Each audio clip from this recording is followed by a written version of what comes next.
Hey dude, you know what's crazy? You've been moving through storms quietly. Wow. Acting like your strength is just an accident waiting to happen, right? But listen, your presence hits harder than most people admit. Boom. And deep down you feel that pressure tightening your focus. Dang. This video isn't background noise, it's your turning point. Trust me. Every second is built to challenge you, sharpen you, energize you. Yes. So don't skip, don't disappear like they expect. Why now? Stay till the end and watch your mindset flip on its axis. Wild. And before we go further, respect to you for being here. Salute. Most people never show up for themselves, but you did today. Fire. Drop a comment after watching. Tell me what hit hardest. Deal. Your voice matters here more than you realize, and it shows. Amazing. I speak softly at first. That's how the mind opens. Not with noise, but with that quiet tap on the door of your thoughts, inviting you in. You don't notice the shift until it's already happening, until something stirs beneath the surface, until the whisper becomes the spark, and suddenly you feel me sitting beside your doubts, asking questions no one else dares to ask. You've spent years pretending the fire inside you was nothing more than a flicker, a tiny pulse you could control. But I see the truth hiding under your calm exterior. I see the tension you carry like a second skin. And trust me, tension always has a reason. Pressure always has a story. And stories like yours don't stay silent forever. You think storms roar from the start, but no, they begin the way you began. Slowly, quietly, unnoticed by those who never paid attention. I've watched you swallow frustration until your chest felt tight. I've watched you nod while others overlooked you. And through it all, that whisper inside you grew sharper, colder, demanding to be heard in your own voice. Let me tell you something that should shake you awake. You weren't meant to be harmless. You weren't meant to shrink, to fold yourself neatly into boxes built by small thinkers. Your whisper has weight. Your thoughts carry impact, and the reason you feel restless is because the world tried to silence a mind that was never built for quiet obedience. People look at you and see calm, but I see the layers behind your eyes, the calculations, the hidden grit, the subtle defiance that never fully dies. Even when you pretend you've moved on, I hear every unspoken sentence you never allowed yourself to say.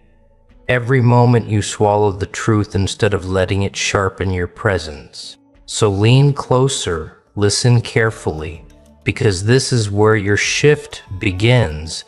Not with chaos, not with noise, but with the decision to acknowledge the whisper that's been calling your name. The one that insists you're more than your reflection, the one that refuses to let you settle, the one that knows your strength isn't loud, it's precise. And precision is far more terrifying. You're here because part of you is tired of waiting, tired of being polite with your own potential, tired of pretending you don't feel that internal pressure rising in quiet waves.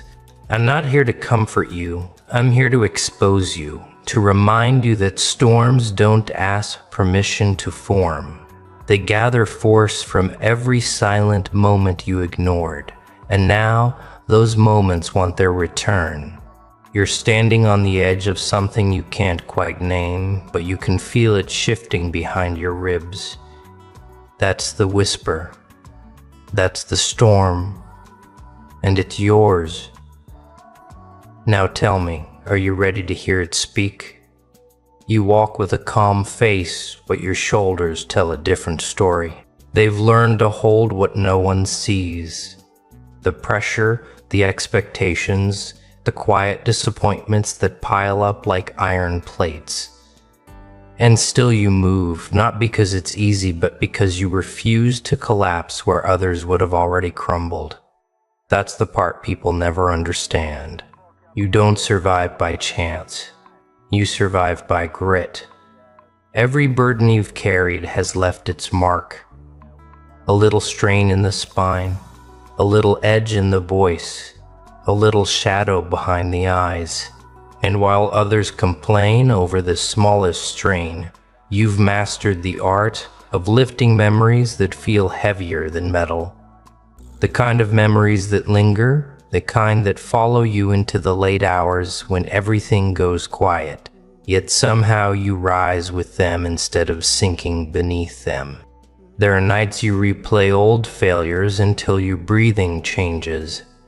Old words, old moments, old versions of yourself you wish you could drag into the light and reshape. You've carried those too. And whether you admit it or not, they've sharpened you in ways no comfort ever could. Strength doesn't grow in ease. It grows in the moments you thought you were done, but kept moving anyway. People underestimate what hasn't broken you. They see the surface and assume it's light.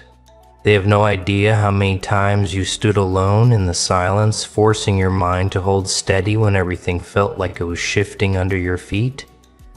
They don't know how many choices you made without applause, how many responsibilities you accepted, because there was no one else who would step up. The weight shaped you quietly, relentlessly. There were days your thoughts felt too heavy to carry. Days when your chest felt tight from everything you refused to say. But you learned to turn silence into structure. You learned to tighten your grip instead of letting the world loosen it for you. And every time you forced yourself forward, you forged another piece of that steel inside your spirit. That's why you stand taller now. That's why pressure hits you differently. Let me tell you something most dare admit. Strength isn't the absence of struggle. It's the decision to rise despite it. And you've done that again and again. Even when exhaustion claws at the edges, you've carried expectations others would run from. You held yourself together when it felt like everything wanted to pull you apart. And you kept that weight balanced with nothing but sheer will. The world rarely thanks people like you. It rarely notices the ones who carry the most. But I see it. The endurance, the restraint, the silent victories no one claps for. You didn't break because you were meant for more than collapse. Your weight was never a punishment. It was preparation. And now you stand with a strength built from pressure that would have shattered the average mind. Let that truth settle, because it's yours. Most people love the sound of their own certainty. They speak as if their words can bend reality, as if volume equals strength. But you operate differently. You don't brag about your struggles or advertise your effort. You hold your cards close, or advertise your effort. You hold your cards close. You let your silence shape the room. And while they talk circles around their own excuses, you stay focused on the one thing that actually matters, progress. You've seen these talkers, loud confidence masking thin resolve. They speak of plans they never start, goals they never chase, heights they never touch. They admire discipline, but rarely practice it. They love the idea of achievement without the weight of commitment. And every time they deliver another empty promise, you feel something inside you sharpen in contrast, because you don't talk to be heard. You act to be changed. Endurance isn't glamorous. It doesn't sparkle in conversation. It doesn't earn instant praise from those who only value what can be seen. Endurance is built in the quiet grind, the unseen hours, the decisions made when fatigue presses down like an iron hand. Most people let that pressure fold them. You let it refine you. That's the difference. That's why your silence carries more force than their long speeches. There's a certain power in not needing to announce your strength, a certain edge in letting others underestimate you. They mistake your calm for caution, your quiet for hesitation. They don't realize that true endurance grows in minimal noise. They talk because they fear stillness. You endure because you mastered it. You learn to sit with the pressure without reaching for distraction. That's rare, and they know it. Every challenge you faced has taught you the same ruthless lesson. Words don't lift weight. Words don't solve problems. Words don't create change unless they're backed by action. And you've grown tired of those who claim ambition but collapse the moment resistance shows itself. You kept moving when they stopped. You held your ground when they wavered. You advanced while they stayed behind. That's why your path looks different now. Let me tell you what they won't. Endurance is not just survival. It's a form of intelligence. It's the ability to read pressure without panicking, to understand the long game, to push through discomfort without expecting applause. People talk because they want recognition. You endure because you want results. And results are loyal to those who commit, not those who perform. That's why you rise slowly, but rise solid. Remember this: in a world filled with noise, endurance is the rarest form of clarity, and you carry it like a hidden blade, unseen until necessary. You don't need to convince anyone of your strength. You don't need to match their noise. Your resilience speaks in actions that echo longer than any promise they can make. Let them talk. Let them fill the air with empty courage. You don't need their volume. You have something stronger. You have proof. The mirror doesn't lie. It reflects everything you've tried to outrun.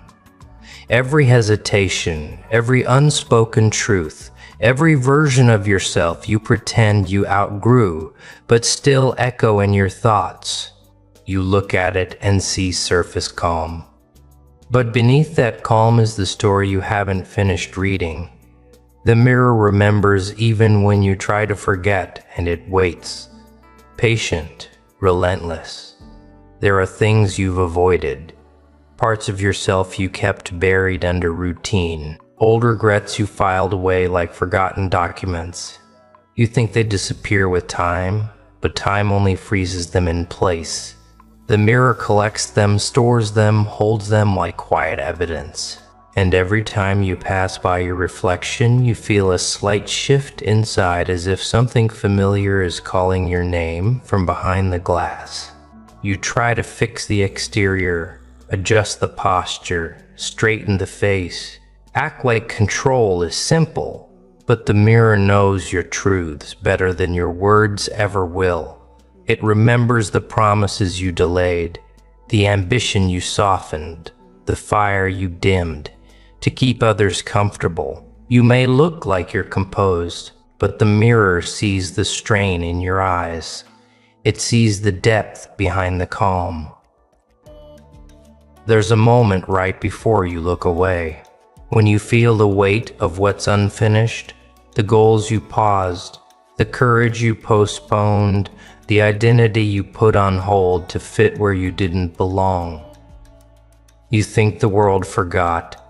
You think you forgot, but the mirror didn't. It holds the blueprint of who you were meant to be. Not the revised version, the real one, the one you've been avoiding. And here's the part most never face. When you avoid yourself, you divide yourself. You split your potential into maybe later and not yet. You weaken your ambition by refusing to confront the reflection that demands honesty. The mirror isn't there to judge you. It's there to expose you, to show you the cracks you've memorized so well you no longer notice them, to remind you that growth begins with recognition, not escape. So look again, not at the face, at the truth behind it, at the strength you forgot you had, at the courage you pretended was gone, at the spark you buried under responsibility and silence. The mirror sees it. It remembers every version of you, flawed, rising, stubborn, unbroken. And it waits for the moment you stop running from yourself. Because deep down you know the reflection isn't your enemy. It's your reminder, your witness, your challenge. And it's time you finally faced it. You hesitate at the threshold. You pretend those corners of your life don't exist. The ones filled with unfinished tasks, unspoken truths, and choices you swore you'd deal with later.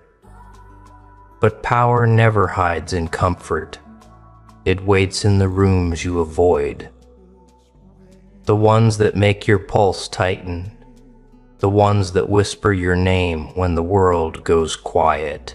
That's where your strength has been living, untouched, waiting. You tell yourself you're not ready. You convince yourself timing matters more than courage. But deep inside you know the truth. Avoidance is a slow thief. It steals your potential without making a sound. It gathers dust around your ambitions. It turns tomorrow into a habit. And every time you walk away from a hard task, you leave a piece of strength behind. Small at first, then noticeable, then heavy. You've avoided certain decisions because you believe they'll expose you. But exposure is exactly what sparks growth. You can't sharpen a blade by leaving it unused. You need friction, pressure, heat. The things you avoid carry the lessons you pretend you don't need. They hold your next level inside them like locked doors. And you've been standing outside those doors far too long, telling yourself the lock is too difficult. Look closer. The fear you feel around certain tasks isn't a warning. It's a signal. It means that task carries weight, that it matters, that it has the power to alter you. The discomfort you run from is the very fuel that strengthens your foundation. Avoidance doesn't protect you. It limits you. Every time you step back, you teach yourself to shrink. And shrinking becomes a silent habit if you don't confront it. You know exactly which parts of your life you've been dodging, the conversation you keep delaying, the change you resist, the discipline you postpone, the dream you pretend doesn't hurt to ignore. You've built walls around these things, thinking they'll disappear if you don't look at them. But walls don't erase problems. They only hide them until the weight becomes too much. And you're stronger than that. You've proven it already. So open that door. Face that task. Step into the places that make your chest tighten. Because that pressure you feel isn't danger, it's transformation. It's the signal that you found the exact point where growth is waiting. Every avoided challenge is an unfinished chapter of your evolution. Something sharper, something steadier, something that was always yours.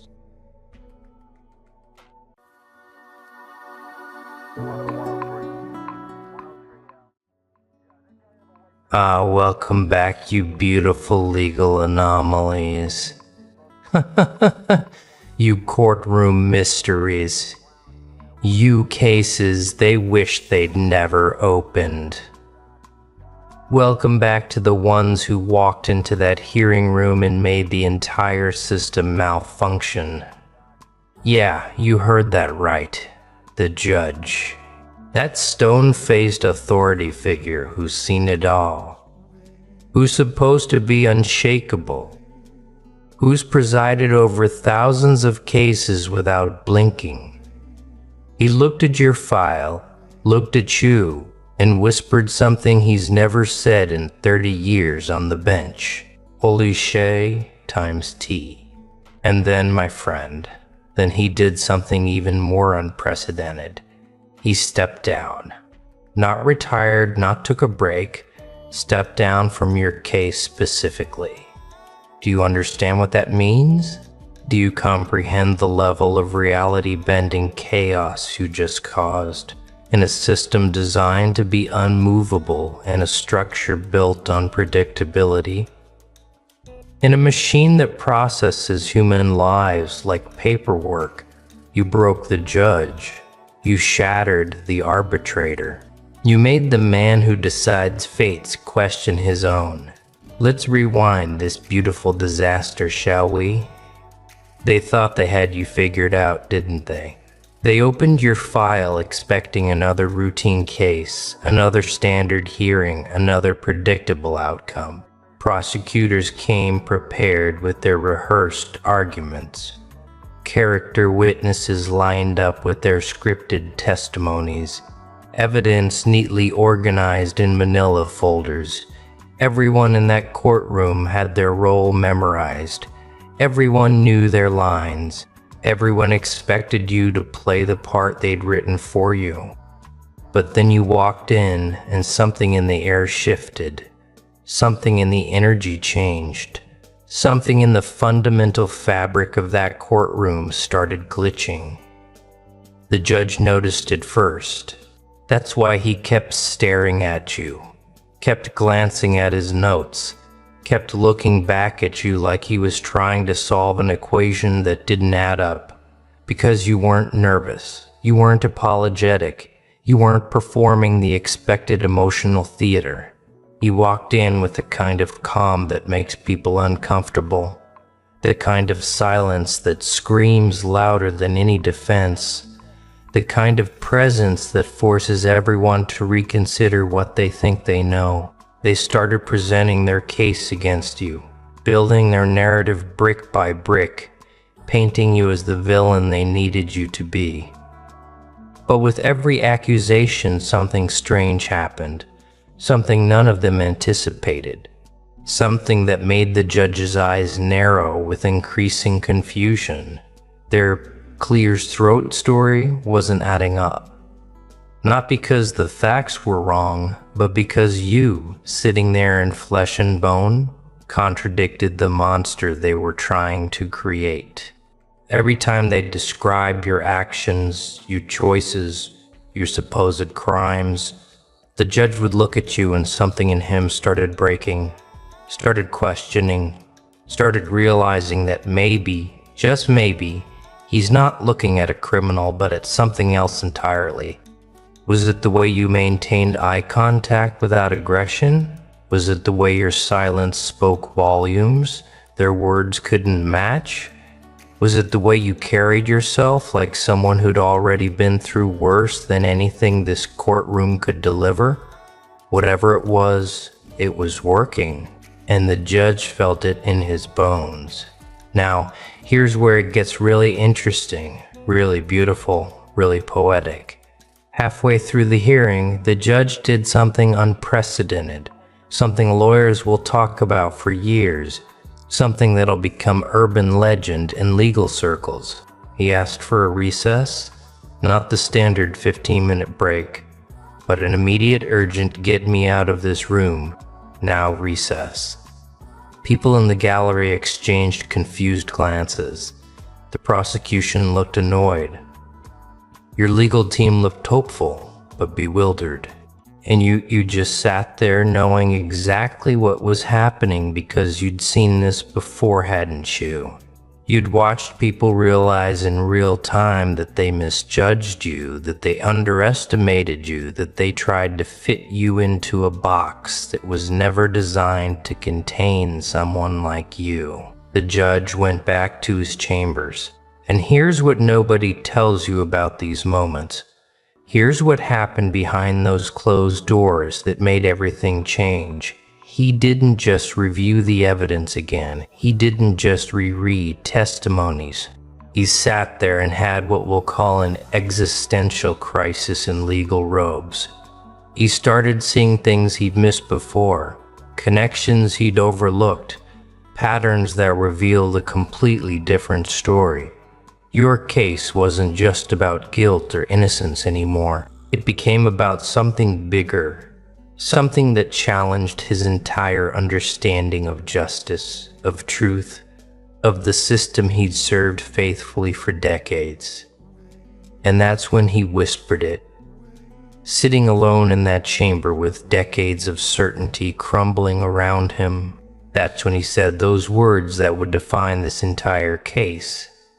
Holy times tay. This isn't what I thought it was. This isn't a criminal I'm looking at. This is someone who was cornered and fought back. This is someone who was hunted and survived. This is someone the system failed, and now we're trying to punish them for not dying quietly. The words hung in that empty chamber like a confession, like an admission of collective guilt, like a crack in the foundation of everything he'd built his career on. He realized he wasn't presiding over a case. He was presiding over a reckoning. And Clear's throat that terrified him more than any evidence ever could. When he came back into that courtroom, everyone noticed the change. Everyone felt the shift. Everyone knew something fundamental had broken. His face wasn't the same. His demeanor wasn't the same. His energy wasn't the same. He looked at the prosecution with something resembling disappointment, looked at the gallery with something resembling shame, and looked at you with something that terrified everyone in that room. Respect mixed with fear, understanding mixed with horror, recognition that he was no longer judging you, you were judging him. He cleared his throat, adjusted his robes, gripped his gavel like it suddenly weighed 1,000 lb, and then he spoke words that made lawyers drop their pens, made court reporters freeze mid-keystroke, made the entire system hold its collective breath. I'm recusing myself from this case, effective immediately. I cannot in good conscience continue to preside over proceedings I no longer believe I fully understand. The courtroom erupted in chaos. Whispers became shouts. Clear's throat. Confusion became panic. Order became beautiful anarchy. And through it all, you just sat there, still calm, still quiet, still carrying that presence that broke a judge. Let's talk about what really happened here. Because the surface story is interesting, but the deeper truth is devastating. That judge didn't step down because of legal technicalities, didn't recuse because of conflicts of interest, didn't walk away because of procedural concerns. He stepped down because looking at you forced him to confront something he'd been avoiding his entire career. The possibility that the system he serves is fundamentally broken. That justice isn't always found in law books. That sometimes the people in defendant chairs are more righteous than the people holding gavels. He became his mirror, his conscience, his reckoning. Every time he tried to evaluate your case objectively, he kept seeing reflections of every other case he judged, every other life he'd altered, every other person he'd sentenced without truly seeing them. Your presence in that courtroom wasn't just about your defense. It became about his judgment, about his legacy, about whether he'd spent 30 years serving justice, snorts, or serving a machine that grinds people into acceptable pieces. The prosecution is in panic mode now, aren't they? They prepared for a trial. They prepared for a fight. They prepared for everything except the judge himself walking away. Because in their world, in their understanding of how things work, judges don't do this. Authority figures don't crack. The system doesn't acknowledge its own doubts. But you managed to trigger something they thought was impossible. You exposed a crack in the foundation they've built their entire careers on. They're scrambling now, trying to figure out how to proceed, trying to understand what went wrong, trying to convince themselves this is just a procedural hiccup and not a fundamental indictment of everything they represent. But deep down, they know the truth. They know that when a judge looks at a defendant and says, "Holy shams tea," before stepping down, it's not about procedure, it's about conscience. It's about that rare moment when the mask slips and someone in power admits they're looking at something they can't in good faith destroy. Your existence in that courtroom became their worst nightmare. Not a guilty person they could convict, but an innocent one they almost crushed. Here's what they'll never tell you in law school. Here's what doesn't appear in any legal textbook. Here's what doesn't appear in any legal textbook. Here's the secret that keeps judges up at night. Every case they preside over carries weight, carries consequence, carries the possibility that they might be wrong, that they might be serving injustice while calling it justice, that they might be the villain in someone's story while thinking they're the hero in the system's narrative. Most judges learn to bury that doubt, learn to trust the process, learn to believe that if they follow procedure correctly, then justice naturally follows. But your case, your presence, your undeniable humanity sitting there in that defendant's chair, it dragged all that buried doubt back to the surface. The judge looked at you and saw every person he might have wronged, every case he might have misjudged, every life he might have destroyed, while telling himself he was just doing his job. That's why he stepped down.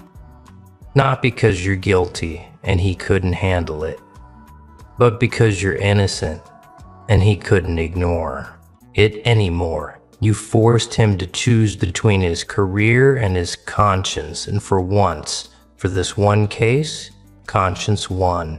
Let's dig deeper into the psychology of what just happened, because this is where it gets really beautiful, really devastating, really profound. When someone in authority steps down, when someone with power admits they can't handle what they're facing, it's never really about the immediate situation. It's about everything that situation represents. That judge didn't just see you. He saw the cracks in a system he's dedicated his life to. He saw the innocent people who couldn't defend themselves the way you could. He saw the guilty ones who walked free because they knew how to play the game. He saw 3 decades of compromise and rationalization and moral flexibility catching up with him all at once. Your case became the straw that broke the camel's back. The moment where he couldn't pretend anymore. The point where maintaining the illusion cost more than shattering it. And the most beautiful part, you didn't even have to speak. You didn't have to perform. You didn't have to manipulate or scheme or plot. You just had to be yourself. Had to carry your truth with you. Had to exist in a space where your mere presence demanded accountability from everyone around you. The legal community is shook right now. Trust me. Word travels fast in those circles. And when a respected judge steps down mid-case with those words attached to it, holy times tea echoing, in chambers and hallways, it becomes legend immediately. Other judges are nervous because they're wondering if they're next, wondering if there's someone sitting in their courtroom right now who will force them to confront their own compromises, their own doubts, their own participation in a system that claims to serve justice but often just serves itself. Clears throat? Lawyers are recalculating their strategies because this changes everything. This proves that the system isn't as solid as they thought.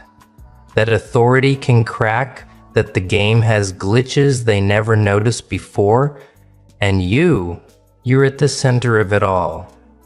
Not because you tried to be, but because you refused to be anything other than what you are. Because you wouldn't play the role they assigned you. Because you stood in truth even when lies would have been easier, safer, more acceptable. You didn't break the judge with aggression. You broke him with authenticity. And that's the most powerful weapon in any courtroom. Now the system has to figure out what to do with you, doesn't it? They can't proceed as planned because the judge who is supposed to preside over your destruction looked at you and chose his conscience instead. They'll assign a new judge eventually. Someone who hasn't been contaminated by whatever it is you carry.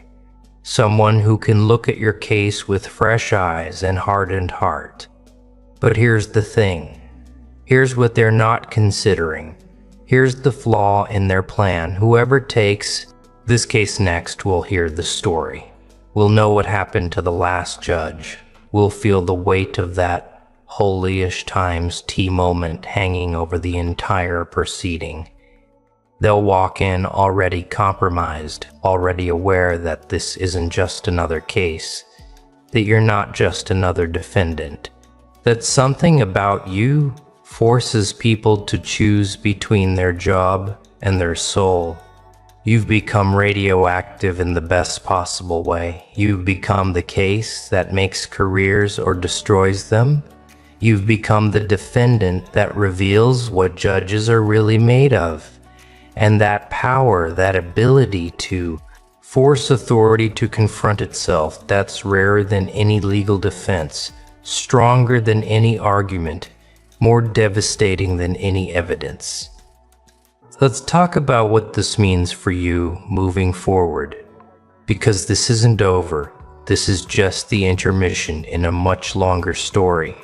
The prosecution will regroup. They'll bring in a new judge. They'll try to rebuild their case with renewed determination. But they're shaken now. They're uncertain now.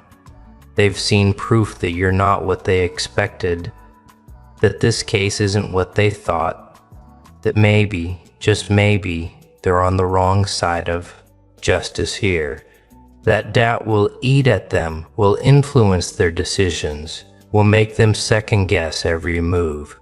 Meanwhile, you just keep doing what you've been doing, existing in your truth, maintaining that calm presence, carrying yourself like someone who knows the real verdict was already decided the moment the judge said, "Holy times T," and walked away because here's the secret. Here's the truth they don't want you to realize. Here's the power you've already claimed. You won the moment authority blinked. You won the moment the system acknowledged it couldn't break you. You won the moment a judge chose conscience over career because of you. Everything else is just paperwork, just procedure, just the system trying to maintain the illusion that it's still in control. Your story is going to ripple outward, going to inspire others, going to become the case study that law students argue about, that activists point to, that anyone facing impossible odds remembers when they need hope. Because you proved something fundamental, something revolutionary, something the system tries desperately to keep hidden. You proved that truth has power even in structures built on lies. That authenticity can crack even the strongest facades. That one person standing in their genuine self can force an entire system to question itself. The judge who stepped down. He's not the enemy here. He's actually the hero of his own redemption arc. He had the courage to admit he couldn't in good conscience proceed, had the strength to choose integrity over reputation, had the wisdom to recognize when he was staring at something beyond his ability to judge. And you, Clear's throat?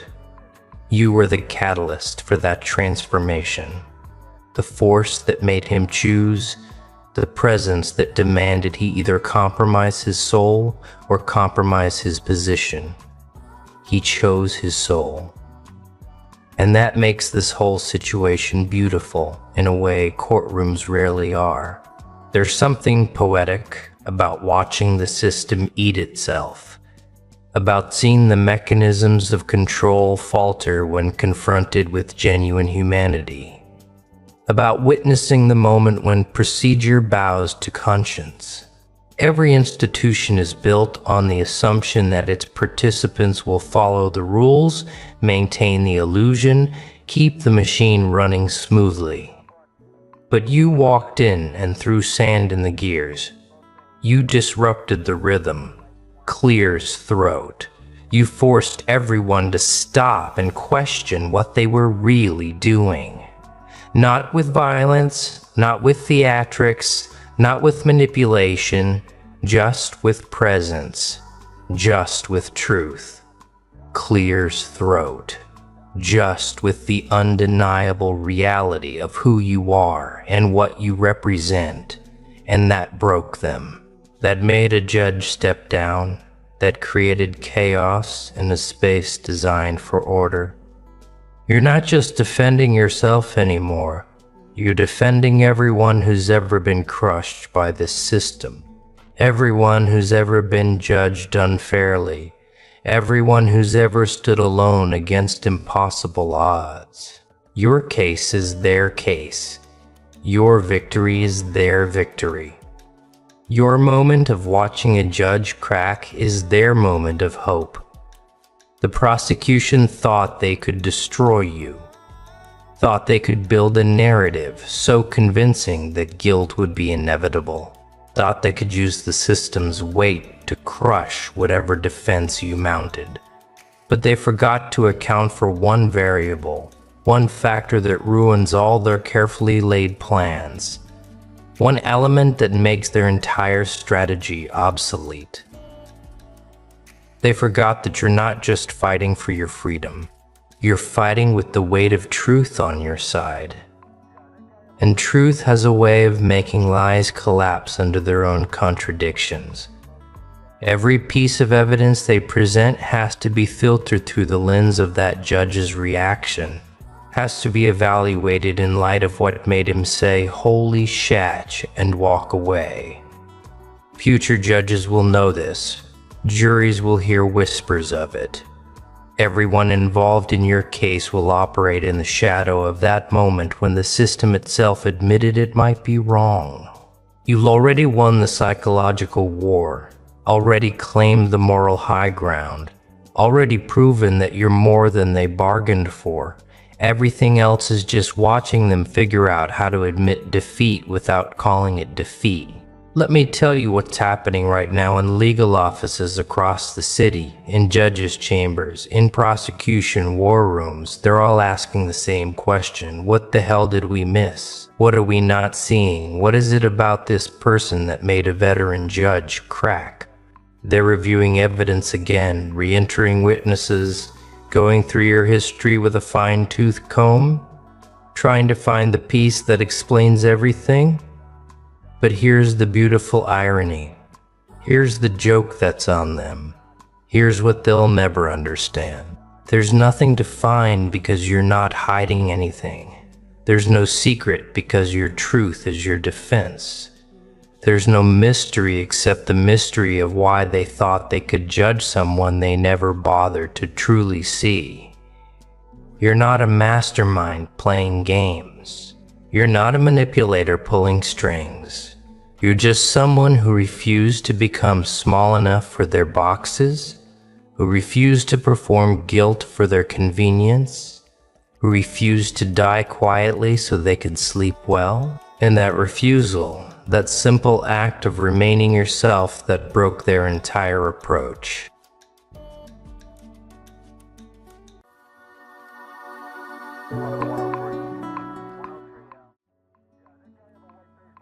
Oh, you finally made it.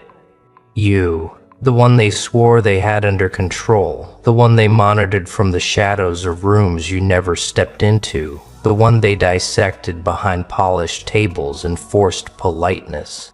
The one they believed would never notice the way conversations shifted the moment your name surfaced. Sit down, because someone on their side finally snapped, and when they did, they didn't just slip, they detonated. They lost everything. Their composure, their plan, their unity, and in the wreckage of their meltdown, they dropped the full bomb on who's been after you and why. Names spilled, motives spilled, entire strategies unraveled like a thread being pulled by shaking hands. What came out wasn't an accident. It was a collapse years overdue. And you're about to hear every detail they prayed you would never find out. It started with tension, quiet, unspoken, humming under the surface of their coordinated performance. No one wanted to be the first to look weak. No one wanted to be the one to confess they had been losing control over you for months. But pressure doesn't evaporate. It compresses. And the one who finally broke was the one who pretended to be the most composed. They slammed their palms down on the table, stood up, and shouted your name like it was a warning bell, not a person. The room froze. They weren't supposed to reveal anything. They weren't supposed to admit how long they'd been running this operation. They weren't supposed to show their fear, but fear has its own schedule, and it didn't ask for permission. The meltdown was messy, not strategic, not dramatic in an elegant way, just raw panic. They blurted everything. The person who orchestrated the smear attempts, the one who studied your triggers, the one who monitored your interactions online, the one who rewrote stories about you before you could speak.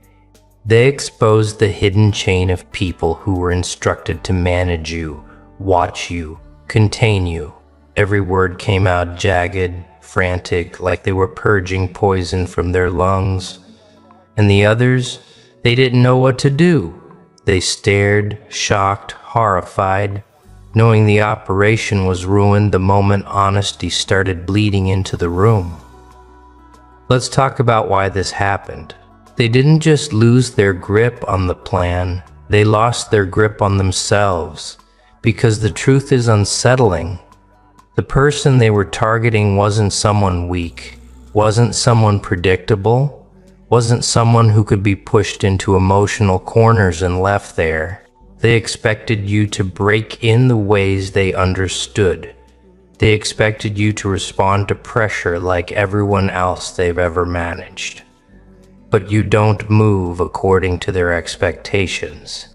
And that unpredictability created a fracture in their confidence that widened over time until someone finally cracked wide open. The ringleader, the origin of this entire operation, built the plan on one assumption: that you would react, that you would lash out, that you would lash out, that you would crumble, spiral, or confront. They needed your reaction to justify their actions. They needed your instability to justify their narrative. They needed your confusion to maintain their power. But when you stopped engaging, when you stepped back, when you started healing without their involvement, the structure of their plan began collapsing. They were no longer in control of your outcome. They were spectators watching you rebuild without them, and that terrified them more than anything. The confession revealed something disturbing, but satisfying. You were never the problem. You were the mirror. You reflected back the insecurities they refused to acknowledge within themselves. You reflected their fear of irrelevance, their fear of being exposed, their fear of losing influence. They couldn't handle that reflection, so they tried to shatter it by targeting you. But mirrors don't die when you break them, they multiply. Every shattered piece reflects a sharper truth, and those truths cornered them until one finally screamed. They admitted to planting people near you, not physically dangerous people, emotionally strategic ones, people who seemed helpful, interested, supportive, kind, people who acted like they discovered you randomly, like they were drawn to your energy by coincidence. But these weren't coincidences. These were placements, assignments. Individuals told to observe you, collect information, decode patterns, identify weaknesses. They were told to return with intel that could be used against you later. But here's the part that broke their operation. Most of those planted individuals failed. They came back empty-handed because you didn't give them anything to exploit. You didn't hand out emotional leverage like they hoped. You didn't reveal the wounds they were searching for. Some of them even switched sides internally. Spending time with you forced them to confront truths about themselves they weren't ready to face. Their strategy had phases carefully crafted, documented, rehearsed. Phase 1, isolate you emotionally. Pull away your support systems. Make people doubt you. Make you doubt yourself. They whispered into the right ears, encouraged certain opinions, staged conversations that painted you as difficult, unstable, or dramatic. But you didn't collapse. You didn't chase after explanations. You adapted. You found strength in the solitude they created as a trap. That alone ruined the integrity of their plan. Phase 2, provoke you, push your buttons until you reacted poorly. They wanted anger, tears, defensive behavior, anything that could be used to confirm their accusations. But your restraint was unnerving.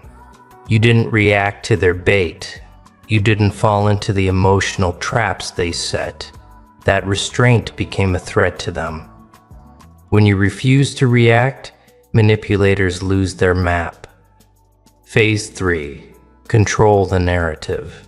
They rehearsed lines about you, practiced facial expressions, coordinated stories, synchronized versions of events so that if anyone questioned them, they'd sound unified and credible. But narrative control fails the moment the truth slips out. And someone in their group slipped, not once, not twice, but catastrophically.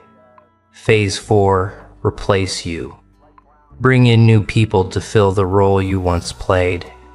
Introduce substitutes to show you're not needed. But replacements never work.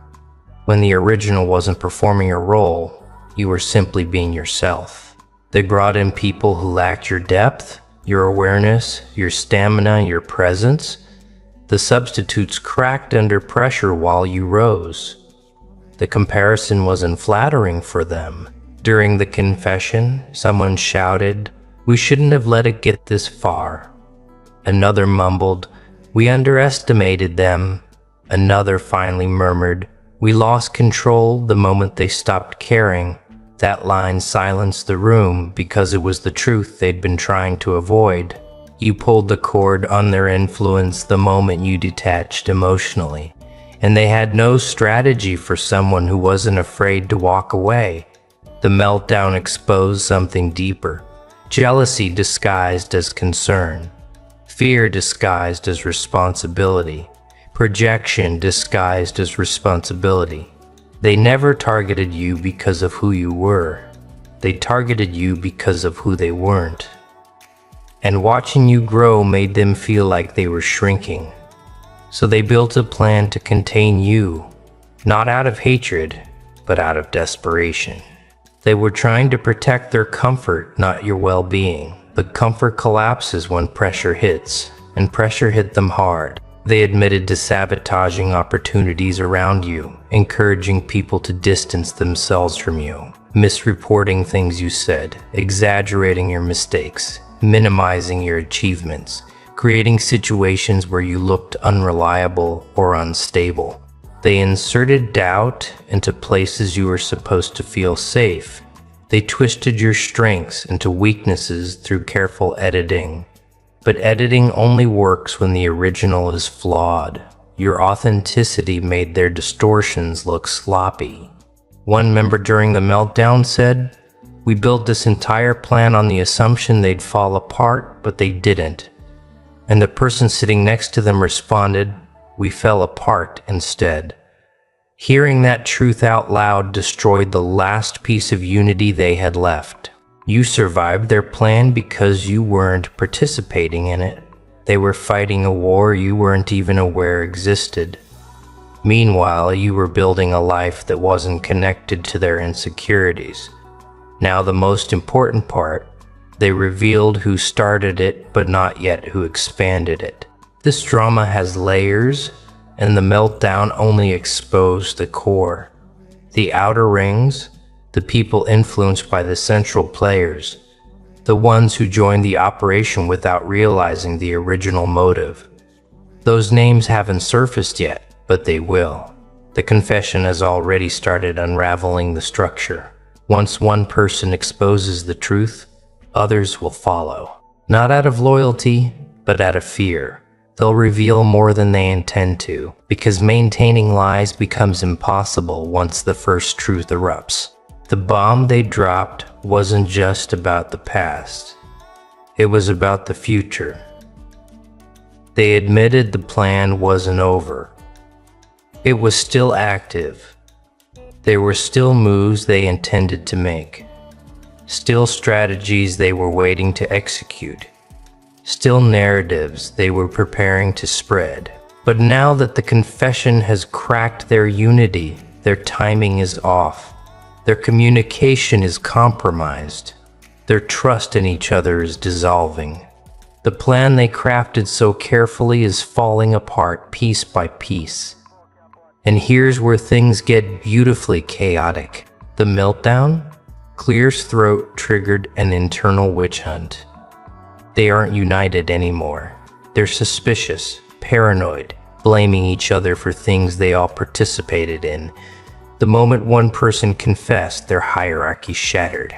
Now everyone is pointing fingers, trying to figure out who will be the next to break. They're terrified of being exposed as deeper participants in the dirty plan targeting you. Some of them weren't heavily involved at first, but guilt pulls people in directions they never planned to go. A few joined because they didn't want to look disloyal.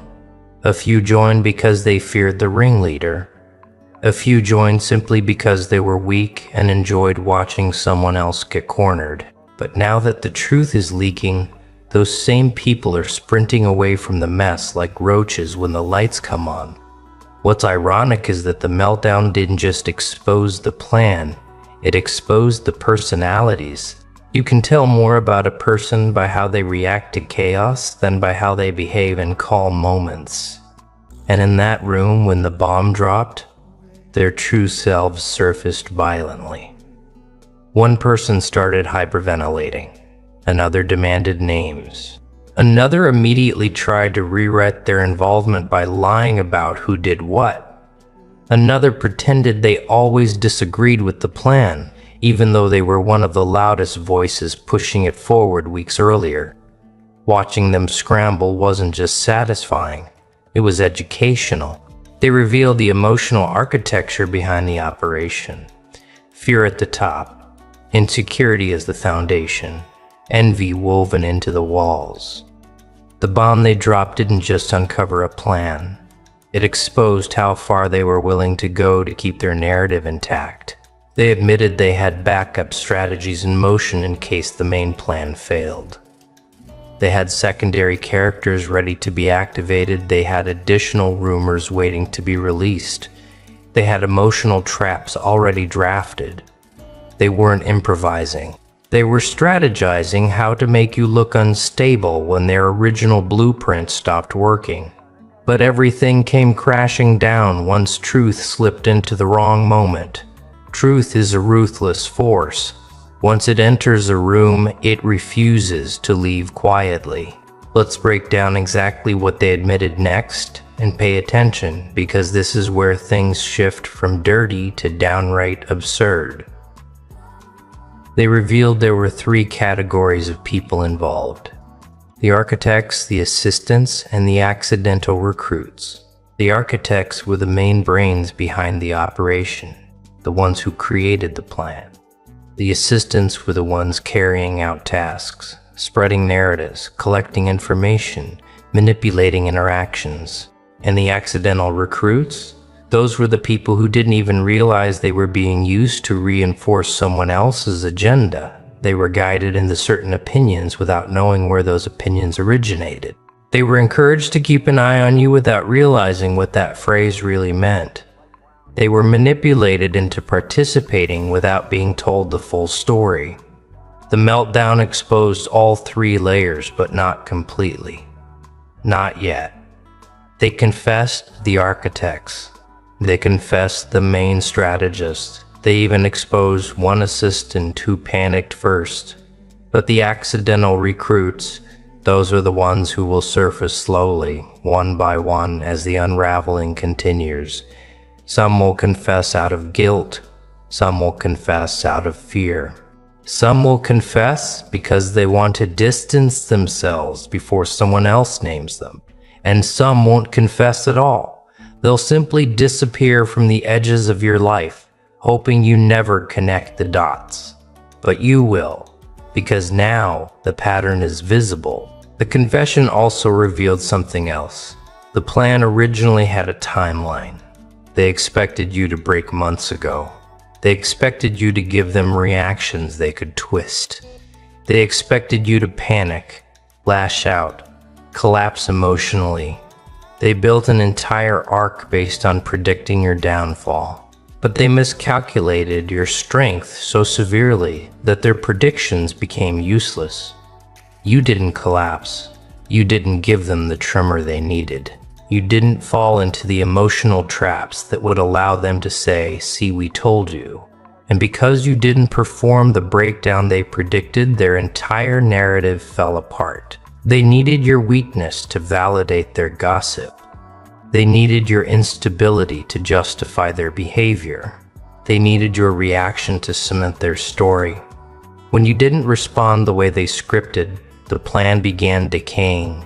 They admitted something chilling, but unintentionally comedic. They had emergency meetings about your silence. Yes, they panicked because you weren't reacting. One of them said, "Why aren't they doing anything?" Another responded, "Maybe they don't know what we did." And someone else whispered, "No, they know. That's what scares me." Your calmness became a threat. Your lack of response became ammunition. Your emotional self-control was the blow they never prepared for. They had plans for drama, confrontation, chaos. But they didn't have a plan for self-respect. Their meltdown, ironically, was caused by the very thing they tried to weaponize against you. Pressure. They created a high-pressure environment for you, hoping you'd crack first. But all that pressure rebounded onto them, slowly crushing their unity until someone burst. Pressure is a funny thing. It exposes structure, and the structure of their operation was so fragile that one confession shattered it. After the initial explosion, the room became a battlefield. People were shouting over one another, accusing each other of going too far, not going far enough, starting the plan, ruining the plan, executing the plan poorly, losing control of the plan, misreading your reactions, misjudging your strength, spreading the wrong narratives, and trusting the wrong people. Suddenly, everyone was a victim. Everyone was blaming everyone else. Everyone was rewriting history, but there was no way to rewrite the truth that had already been spoken. One of the most revealing lines dropped in that meltdown, the one that drained the blood from the faces of at least 3 people, was this: "We tried everything. Nothing worked. They don't break. They don't respond. They don't react." And the room went silent because the truth was undeniable. They lost control the moment you chose peace instead of panic. They lost power the moment you stepped back instead of stepping into their trap. They lost momentum the moment you prioritized your growth over their drama. They weren't fighting you. They were fighting their own inability to shake you. But here's where the story moves into deeper territory. The meltdown exposed the next stage of the plan, not the past, not the current moment, the future. They admitted they were waiting for the right time to reactivate certain elements. They had people who were supposed to approach you again at strategic moments. They had narratives they planned to reintroduce when you least expected it. They had emotional angles they wanted to exploit later. But those strategies now lie in ruins because the confession forced a collapse in trust. They can't coordinate anymore without wondering who's secretly recording, who's secretly leaking, who's secretly panicking. Their fear is no longer about you discovering the truth you already have. Their fear is about each other. And nothing destroys a covert operation faster than internal mistrust. But the most chaotic part, the one that exposes how deeply their plans spiraled out of their grasp, is what one person admitted in a moment of complete emotional exhaustion.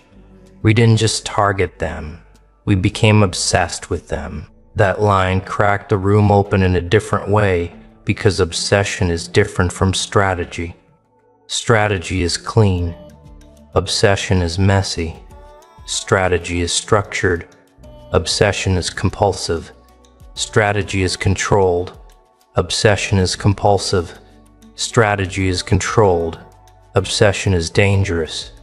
And what they confessed wasn't calculated. It was compulsive. They couldn't stop talking about you. They couldn't stop analyzing you.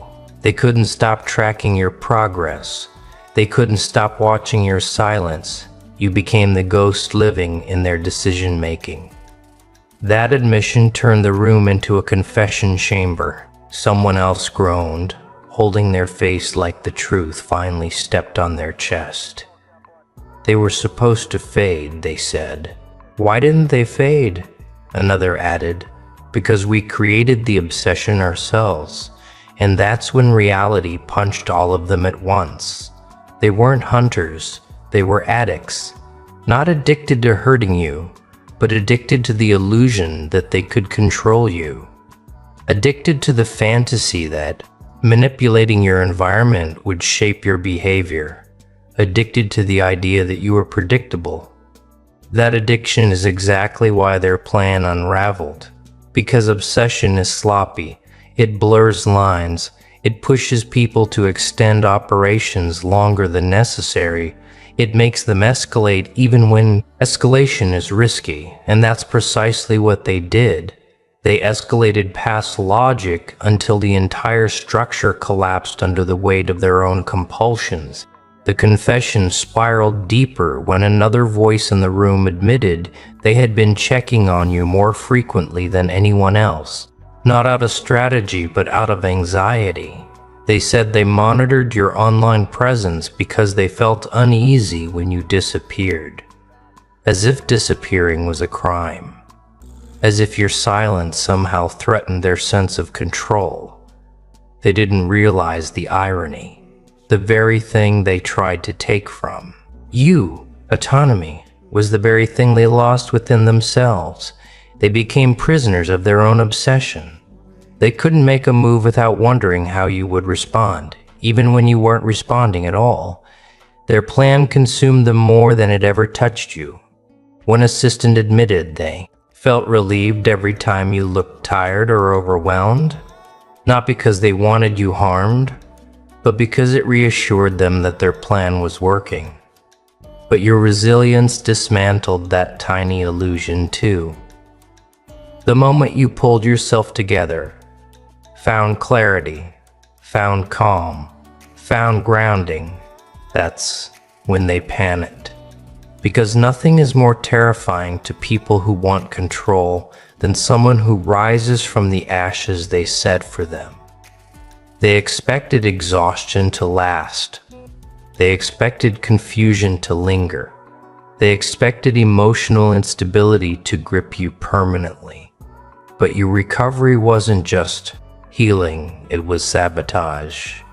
You ruined their storyline by refusing to stay broken.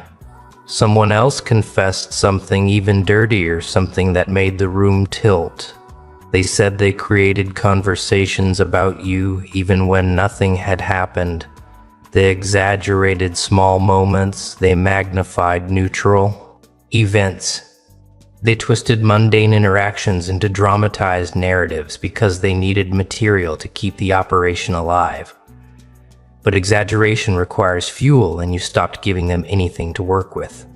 Their content dried up. Their ammunition evaporated. They ran out of reasons to justify their obsession. And when a liar runs out of lies, the lies begin turning on them. Now here's the part they never wanted exposed. They didn't just target your reputation, they targeted your perception of yourself. That was the actual goal. Not to destroy you externally, but to disrupt you internally. They hoped that by planting enough shadows in conversations, in dynamics, in social circles, you would begin doubting your instincts. But here's the irony. They didn't see coming. The more they tried to distort your perception, the clearer you became. When the environment turned strange, you sharpened. When people started acting unpredictable, you grew observant. When energy shifted, you detached. Their attempt to destabilize you only made you more precise. One of the members in the room muttered something like, "They weren't supposed to evolve this fast," as if your growth offended them, as if your strength violated the script. They genuinely believed you would stay in place long enough for their plan to succeed. But people who are targeted often experience accelerated evolution. That's something they never accounted for. Pressure can crush some, but the right person, pressure forges them, and you weren't the type to fold.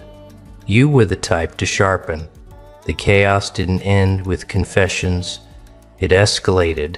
Someone accused the architect of dragging everyone into a disaster with no exit. Another pointed out that the plan was unethical from day one. Another snapped that they warned this would backfire. They began fracturing into factions. Guilt faction, denial faction, panic faction, self-preservation faction. Meanwhile, the ringleader sat in silence, realizing the plan wasn't just ruined, it was radioactive. No one wanted to be associated with it anymore. No one wanted their name connected to what had just been exposed. And that's when the finger-pointing became vicious. Someone shouted, "You said this would be easy." Another retorted, "You're the one who chose them as a target." Someone else spat, "No, you're the one who kept escalating every time they didn't react." And the ringleader finally exploded because their lack of reaction was the problem. That line said everything. Your stillness did more damage to their operation than any counterattack could have. You broke their formula simply by not playing your assigned role. You weren't reactive, you weren't chaotic, you weren't unstable. You didn't crumble, you didn't plead, you didn't chase. You didn't try to fix what they intentionally broke. Your stillness mocked their strategy. Your peace insulted their design. Your silence triggered their collapse. But the story gets deeper. After the meltdown, each of them realized they had underestimated the psychological force they were dealing with. They admitted they never fully understood you. They only understood the version of you they invented, and that version cracked under pressure. But the real you, that version didn't crack. That version adapted. That version looked at the mess, looked at the manipulation, looked at the betrayal, and chose to rebuild instead of react. Your self-control became their undoing. Then came the confession that silenced even the loudest voices. We thought they were the weak one. Turns out we were the weak ones. That line wasn't just truth, it was a burial. Because once someone admits they are the weaker force, the battle ends. You won a war you didn't even know was happening without lifting a single weapon. Now, here is where the collapsing operation becomes dangerous. Not for you, but for them. They know the truth is loose. They know more people will crack. They know secrets have momentum once they escape. And now they're scrambling to find ways to contain the fallout. Some are trying to rewrite recollections. Some are trying to privately apologize without admitting guilt. Some are distancing themselves publicly. Some are deleting evidence.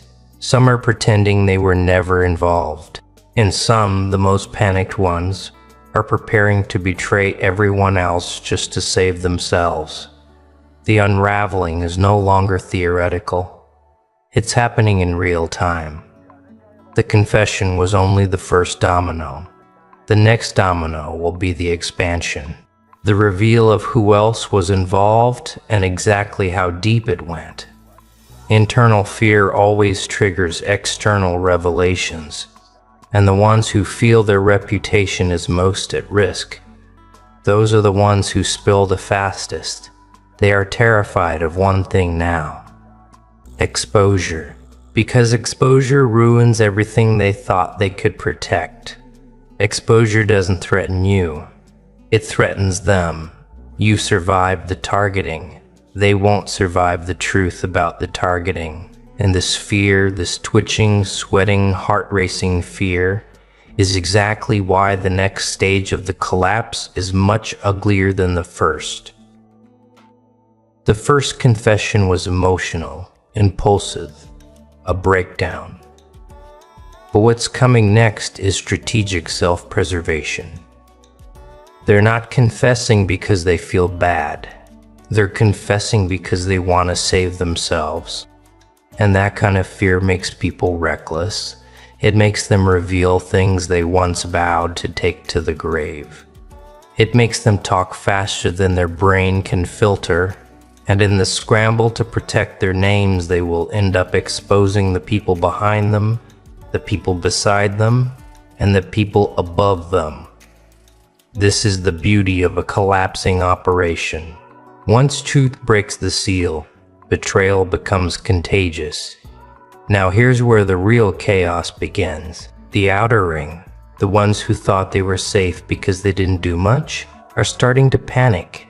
They're realizing that even standing close to the explosion is enough to burn them. Some are desperately trying to distance themselves, rewriting their roles in their heads, convincing themselves that involvement is optional if they simply deny it loud enough. Others are pretending they were manipulated into participating, claiming they didn't know the full story, as if ignorance absolves responsibility.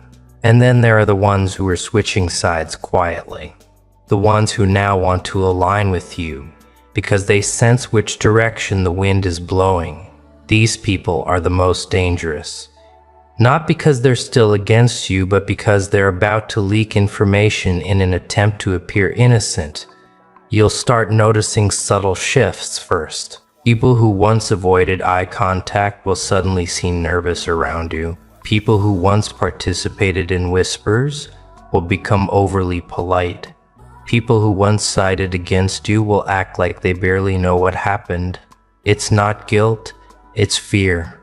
Fear of being named, fear of being dragged into the ripple effect of the confession. Fear of being associated with the losing side. And there's something darkly humorous about watching them scramble to rewrite their moral identities, as if they can magically transform themselves into uninvolved bystanders with a few strategic smiles and half-hearted apologies. But the deeper unraveling that's coming from the core group, the architects and assistants who were knee-deep in the plan, their fear isn't soft and social. Their fear is existential. They know the confession didn't just expose one action, it exposed an entire mindset. It exposed their intentions, their desires, their motives. They are losing more than their image. They are losing the illusion of power they built over years. And once an illusion cracks, People stopped fearing it. One of them already tried to gather the remaining participants in a private meeting to stabilize the situation. The irony is almost comedic. The same group that coordinated strategies to destabilize you is now collapsing because one member destabilized them. They sat in that room trying to piece together a story that would make them look like victims, not aggressors. They tried to create a counter-narrative, blaming the person who confessed, calling them dramatic, sensitive, exaggerating. But every attempt at rewriting the story fell flat because the truth was already out. You can't put a bomb back together after it explodes. Their next attempt was even more desperate. They tried to convince each other that you probably don't know the full extent of what was said, that maybe the confession didn't reach your ears, that maybe they still have time to regroup. But panic gives people away. The moment someone said, "We need to figure out what they know," the room fell apart again because that sentence revealed the one thing no one wanted to say out loud. They're no longer worried about controlling your perception. They're worried about being held accountable for theirs. The funniest part, they still think they can outrun a truth that's already sprinting ahead of them. They still believe they can manipulate the aftermath the same way they tried to manipulate the storyline. But truth has a strange way of amplifying itself. Once it leaves someone's mouth, it grows legs. It moves into conversations, into whispers, into the spaces between people. It replicates, and the more they try to contain it, the louder it becomes. One assistant, the one who swore loyalty to the core group, is already considering flipping. They're terrified because they weren't just involved, they were enthusiastic. They helped build the operation brick by brick. They spread narratives with conviction. They collected information eagerly. They executed tasks without hesitation. But now they're realizing they were nothing but a tool. They did the dirty work while the architects kept their hands clean. And this assistant, fueled by betrayal, resentment, and panic, is about to become your best accidental ally. Because people who feel used don't stay quiet for long. They're preparing to drop their own bomb, not out of morality, not out of remorse, but out of revenge. One of the architects, the mastermind behind the entire plan, is unraveling the fastest. They're terrified not because they care about getting caught, but because they care about losing control. Their entire identity was built on the illusion that they can predict and shape outcomes. But your unpredictability has become the crack in their foundation that keeps widening. They can't understand how you slipped through their strategies. They can't understand how you recovered without their approval. They can't understand how their sabotage turned into your evolution. And now they're terrified of you. Not because you're dangerous, but because you're ungovernable. And here's where the dark humor kicks in. These people weren't prepared for the consequences of their own actions. They set the trap. They built the narrative. They crafted the manipulation. But when the fallout arrived, they acted shocked, as if the truth comes with a warning label, as if exposure waits for permission, as if accountability is optional. They wanted to play puppet masters, but forgot that puppeteers can't control the show when the strings snap. The confession created a fracture that can't be sealed. The expansion will expose connections they hoped were invisible. And the deeper layer, the one they hoped no one would ever find out, reveals that the targeting wasn't just coordinated. It was personal. It was emotional. It was rooted in envy so old they forgot when it started. Someone wanted you broken because your existence made them uncomfortable. Someone wanted you quiet because your presence made them feel small. Someone wanted you destabilized because your clarity highlighted their confusion. These weren't strategic decisions.